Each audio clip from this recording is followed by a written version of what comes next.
I'm adopted, and my biological mother was 17, and so was my biological father.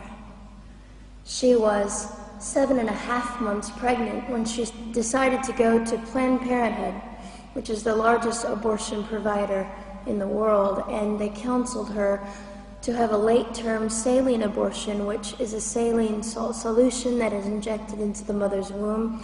The baby gulps that solution, it burns the baby inside and out, and then she is to deliver a dead baby within 24 hours. And to everyone's great shock and surprise, I didn't arrive dead but alive on April the 6th, 1977, in a Los Angeles County abortion clinic. What's fantastic about this, about the perfect timing of my arrival, is that the abortionist was not on duty yet. So he wasn't even given the opportunity to continue on with his plan for my life, which was death. And I know that I am in a government building, and a beautiful one it is, and I love your country as well as my own.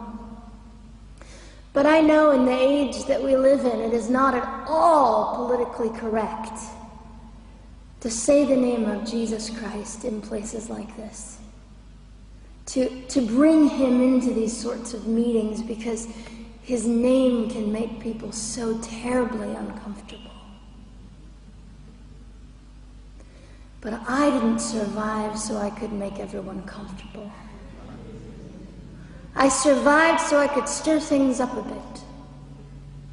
And I have a great time doing it.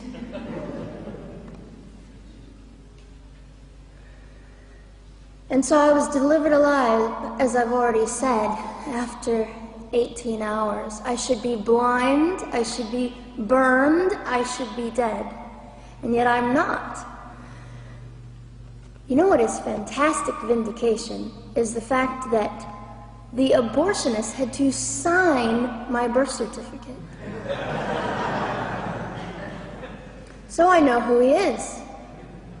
And it also says, for any skeptic listening, on my medical records, born during saline abortion. Ha! They didn't win. I've done some research on the man that performed the abortion on me. And his clinics are the largest chain of clinics in the United States of America, and they gross $70 million a year. I read a quote from him at some point several years ago, and he said, "I have aborted over 1 million babies, and I consider it my passion." I tell you these things because, listen, ladies and gentlemen,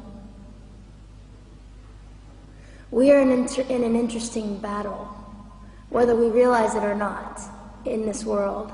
It is a battle between life and death.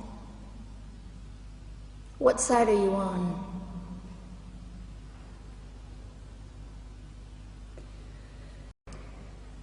We're playing for keeps. We're playing for, I'm hoping to be hated by the time that I die so that I can feel God about me and understand what it was to be hated. He was hated. Christ was hated. And not that I look forward to being hated, but I know along my journey, I know I'm already hated because I declare life. I say, you didn't get me. The silent Holocaust didn't win over me. And my mission, ladies and gentlemen, among many things, is this: to infuse humanity into a debate that we have just compartmentalized and set on a shelf and said it is an issue. We have removed our emotions. We are becoming harder.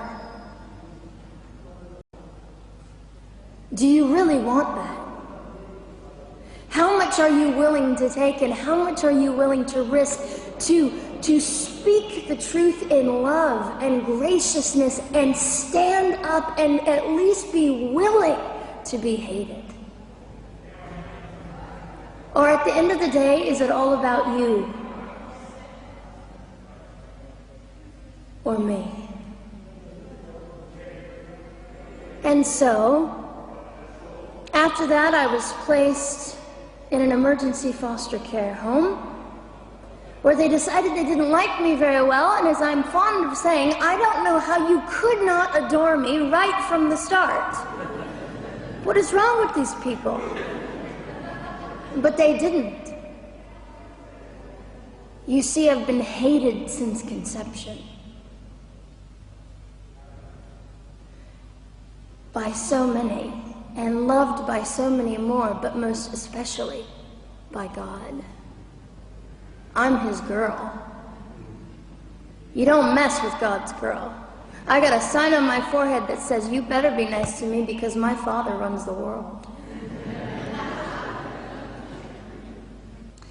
So after I was placed in the mean home, I was taken out of the mean home and placed into another home, a beautiful home, Penny's home. And she said by this time I was 17 months old, 32 pounds of dead weight, and diagnosed with what I considered to be the gift of cerebral palsy, which was caused directly by the lack of oxygen to my brain while I was trying to survive.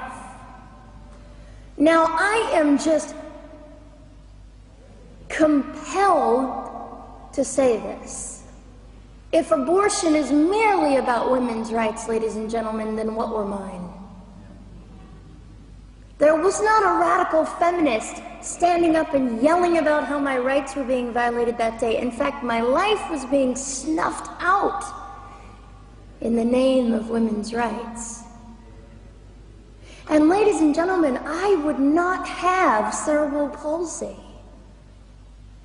had I not survived all of this. So when I hear the appalling, disgusting argument that we should have abortions because the child just might be disabled, oh, the horror that fills my heart. Ladies and gentlemen, there are things that you will only be able to learn by the weakest among us. And when you snuff them out, you are the one that loses. The Lord looks after them, but you are the one that will suffer forever.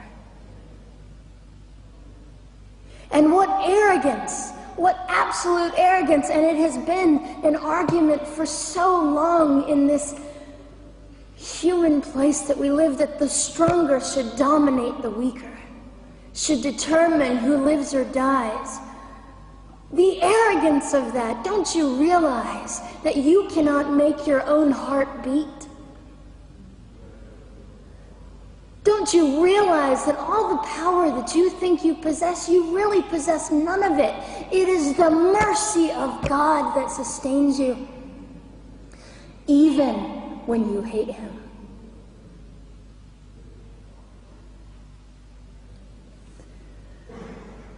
So they looked at my dear Penny and they said, Gianna will never be anything, which is always encouraging.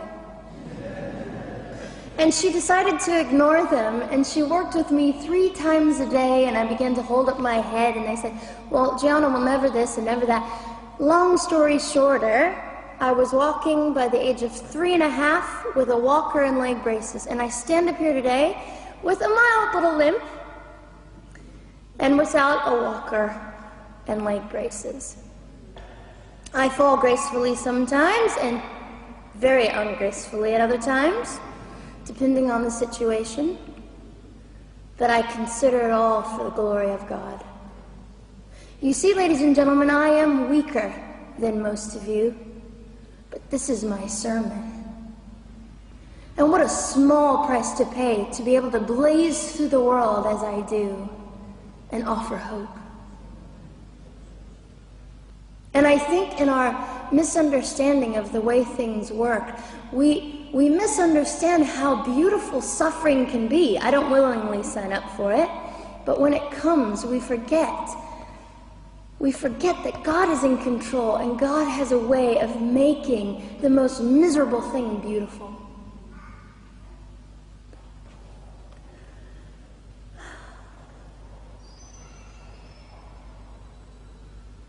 I have met my biological mother. I have forgiven my biological mother. I am a Christian. She's a very broken woman. She came to an event I was having 2 years ago, showed up unannounced, and said, "Hello, I'm your mother." And it was a very difficult day.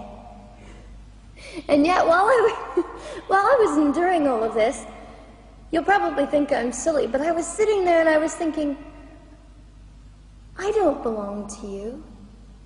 I belong to Christ. I'm his girl, and I'm a princess. So no matter what you say, in all your anger and brokenness and rage, it's not mine to keep. It's not mine to carry, and I won't. I was saying all this inside.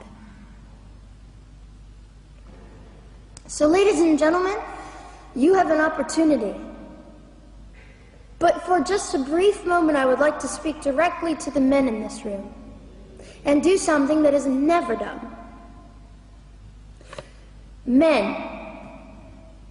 you are made for greatness. You are made to stand up and be men. You are made to defend women and children, not stand by and turn your head when you know murder is occurring and do nothing about it. You are not made to use women and leave us alone. You are made to be kind and great and gracious and strong and stand for something. Because men, listen to me, I am too tired to do your job. Women, you are not made for abuse. You are not made to sit and not know your worth and your value. You are made to be fought for forever. So now is your moment. What sort of people are you going to be? I trust incredible. I trust, men, you will rise to the occasion. To the politicians listening, particularly to the men, I would say this: you are made for greatness, set your politics aside. You are made to defend what is right and good. This fiery young girl will stand here and say, now's your moment. What sort of man do you want to be? A man obsessed with your own glory, or a man obsessed with the glory of God?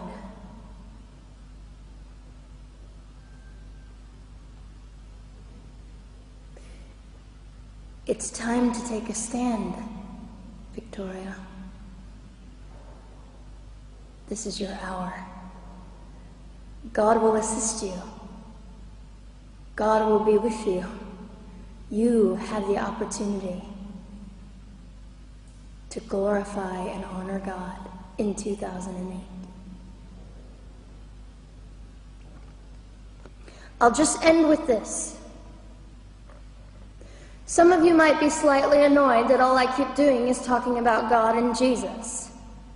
But how on earth can I walk about limping through this world and not give all my heart and mind and soul and strength to the Christ who gave me life?